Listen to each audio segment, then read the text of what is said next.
Yeah, the Jesus movement, Jesus Revolution, somebody called it, started probably in the late 60s. I mean, it might have been kind of trickling into it, but especially I would say 68, 69, it was starting to become apparent that something was happening. 69, 1970, it was an all-out, I mean, there were, Time magazine or whatever would have cover articles about the Jesus movement or the Jesus Revolution. It was in the news.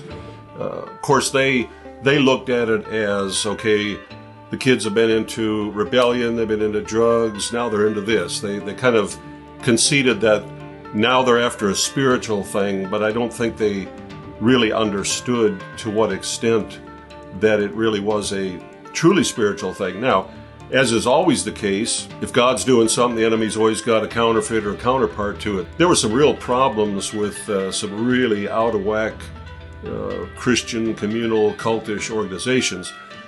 But the good news was there was a real movement as well. In fact, we used to go out to Anaheim, California in the early 70s, almost on a monthly basis. We would have a crusade at the Anaheim Convention Center, which, I don't know, seated probably 10,000 people, and it was just jammed full. Brother Dave would give an invitation at the end. Of course, it was mostly hippies, street people. They'd come forward. And then we always funneled the people who, made a commitment to Christ in our meetings, always funneled them into a church or an organization to make sure that they got some attention locally from the church, from the Christian community.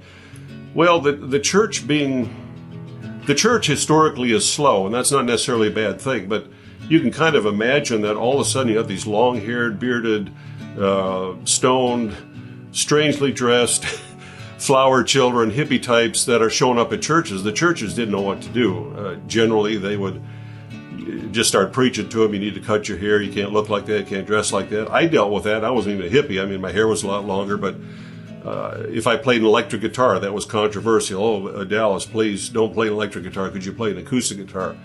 Drum set, don't even bring it up. Don't bring the drums into the church. That was the devil's heartbeat, somebody said.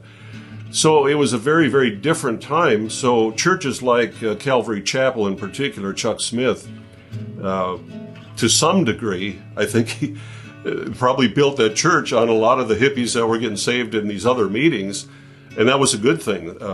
There was a guy named Lonnie Frisbee, cool name. Lonnie Frisbee worked with Chuck Smith, and I think there's a picture of all these hippies getting baptized in the Pacific Ocean. That was kind of Lonnie's thing. He would have these meetings for the people that had come to Christ recently. They'd go to the ocean on a particular time, and they'd baptize all these hippies, which was fun to watch, because when they came up out of the water with the really long hair and the beads and the robes and everything else, could be quite a mess. But they didn't ever turn them away. They invited them. They said, look, come, we want to teach you. We want to help you. We want to disciple you. So that was one. There were other churches, other ministries as well, but that was probably one of the most significant early success stories of the church bridging that gap to reach out to these young people who didn't look like, talk like, smell like, the rest of the people in the church.